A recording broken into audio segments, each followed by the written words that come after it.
Alright guys, today we are coming back at you again with another optics review, and today we are going to be talking about none other than the EOTech, and we're going to be talking about this model here in particular is the EXPS2, and that is, like I said, the specific model here. But in this video I'm going to be basically talking about why I think EOTechs as a whole, why pretty much any holographic weapon sight or EWS is really overhyped. We're going to be talking about really just a honest to God review of the EOTechs as a whole, because while, like I said, the one particularly that I will be referencing here and the model that I have most available to me and of course I own is the EXPS2, but I've shot with other EOTechs and have used other EOTechs throughout my time in life, and I've realistically found this issue to be true about just about every EOTech out there. So in this video, like I said, we're going to be breaking down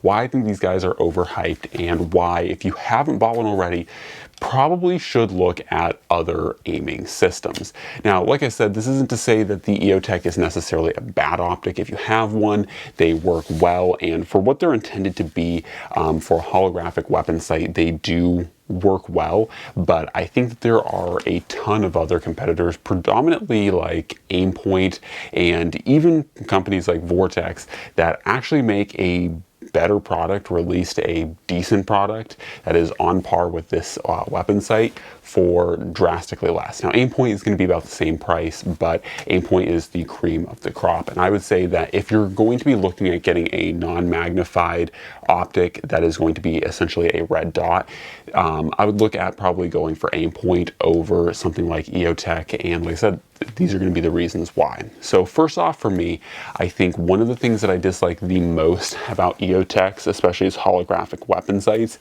is the fact that they are, and this is very hard for me to show on camera anytime I do videos of it, it never comes out quite clearly enough, but they are rather blurry. The way that a holographic projects is just blurry, and it especially sucks if you have any form of astigmatism at all, as I slightly do. And so unfortunately, when looking at this thing, it is not the worst, but it is definitely very blurry. And of course, it is an outline of a shape as opposed to just a dot itself. So that kind of adds to the blurriness, but do keep in mind the holographics are pretty blurry and they are not as crisp and clean as you may think or see on a camera. This is pretty universal with them. In addition to this too, the other things that I really dislike about the EOTech are, one, they have a really poor battery life. This is actually pretty much across the board. Even their smaller red dot sight, the E-Flex, is really horrendous for its battery life. It goes through batteries like none other, and that's really saying something, because I have a Trijicon RMR that literally needs a battery change like once a year, whereas if I was to leave my EOTech E-Flex always on, it would probably last about 2 months. So yeah, anyways, really poor battery life as a whole with EOTech, but the holographic weapon sights such as this one are notoriously bad. In addition to this too, a compounding factor with most, not all, but with most of the holographic sights from EOTech, most of them use CR123s, which if you're an EDC enthusiast like myself, there's I usually have a few of those lying around, but it is an obscure battery and it's not something that you're going to just walk into every store and be able to find a CR123. They are kind of a more obscure lithium ion battery. So another disadvantage is, like you have a short lifespan on top of a harder to obtain battery for most of these holographics. Now, the next point is these things are massive in comparison to a normal red dot, which unfortunately, I just don't feel like pulling out any of my other red dots, but if you look at this thing, it is absolutely gigantic. And part of that is because, as you can see here, there is a metal shrouding around the actual like holographic sight itself. So the actual glass itself in here is protected by this outer metal like shell rail. So part of that is protection, and hypothetically it could be removed, not easily of course, but hypothetically that could be removed and you could be just left with the optic.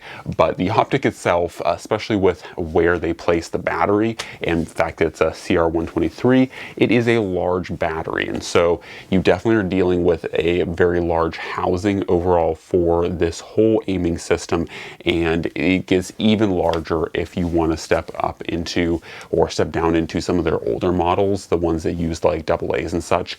Those have absolutely gigantic battery housings, and once again, a lot of the time EOTech does it for better durability, but it's debatable how truthful that is, and honestly they just take up an absolute massive amount of rail space. As you can see here, this is actually mounted onto the upper receiver on the actual receiver, not the rail, and this is mounted as far as you can go. So with a flip up backup sight and the EOTech, I couldn't, even if I wanted to, which granted this is an AR pistol, so probably wouldn't on this setup, but even if I wanted to, I could not throw a magnifier on this because of the amount of size that this takes up. I'd have to move this up. I'd have to move the sight up onto the rail. So tons of space, poor battery life, not the clearest optic. What are, if any, advantages to these things? Once again, like I've said before, they are very durable, and so I will give them that. I don't necessarily want this to just be like a hit piece on EOTechs. I also think personally, and I think what a lot of us end up buying EOTechs for is partly the history. These are definitely used by the military. They are used by special forces.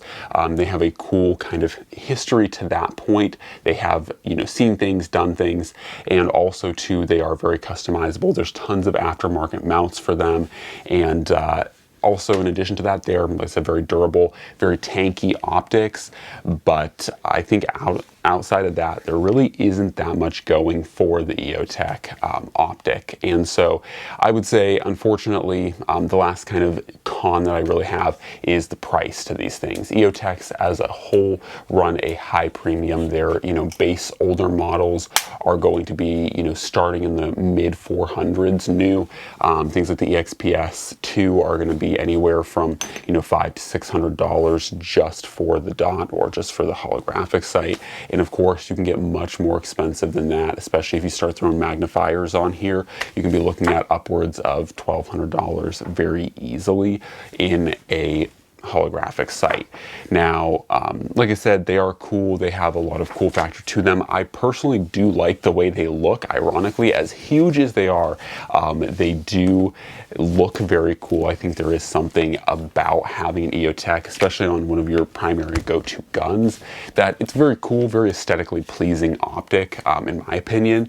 But I definitely wouldn't say that that justifies the high cost. And I would certainly recommend many other alternatives, closed emitter, red dots, over this EOTech. And like I said, there are tons of very good companies out there.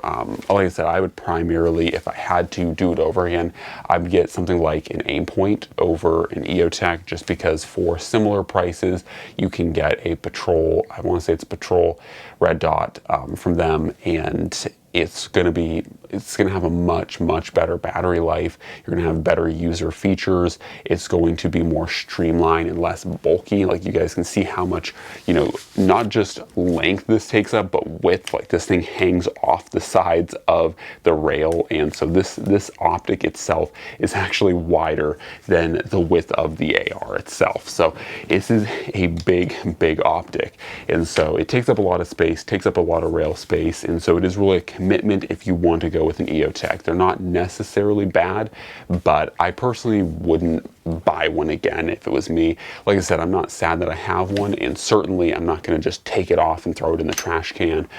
They are decent optics for what they are, but as far as a grail optic goes, I would highly recommend going with an Aimpoint of some form. They have a lot of really solid offerings, and so I would choose an Aimpoint over this, but like I said, at the end of the day, a lot of it is just for fun. So choose the optic that you want. But that's been my kind of learning experiences with the EOTech. They're definitely not the nicest and like the cleanest as far as actually like the reticle. To their credit, they do have a decently large, window or box, because they are essentially a square. So when you do actually raise it up and level it, you have a pretty decent field of view, and it is a box instead of a circle. But it's not the best thing in the world. And like I said, for me, I think the biggest thing is the reticle just really isn't that clean. The glass is clean, but the reticle just really isn't. So in my opinion, I would say that there are a lot better choices out there, especially if you're going for a well-rounded build. Something like an LPVO is definitely more preferable or more desirable, just because of its abilities to do kind of everything, and it still gives you a really good wide field of view. Of course, LPVOs aren't the best for, like CQB or room clearing. Not saying that an LPVO is the best thing for everything. It's not, but I will say that definitely this is what I would probably rather go with for a general purpose kind of rifle over something like an EOTech. And if you want to go high end, go for, like, save your money, go for a Night Force LPVO or something along those lines. There's a lot of decent LPVOs out there, and even some great cost-effective ones. But anyways, in my opinion, this has been my experience with the EOTech. It's not a bad optic, but certainly there are a lot better choices out there. So hopefully this helps you guys make informed decisions. That's what I try to go for. That's what I try to, aim for with the channel, is help share my experiences with y'all. So anyways, guys, hopefully you enjoyed the video. As always, God bless, and I'm out.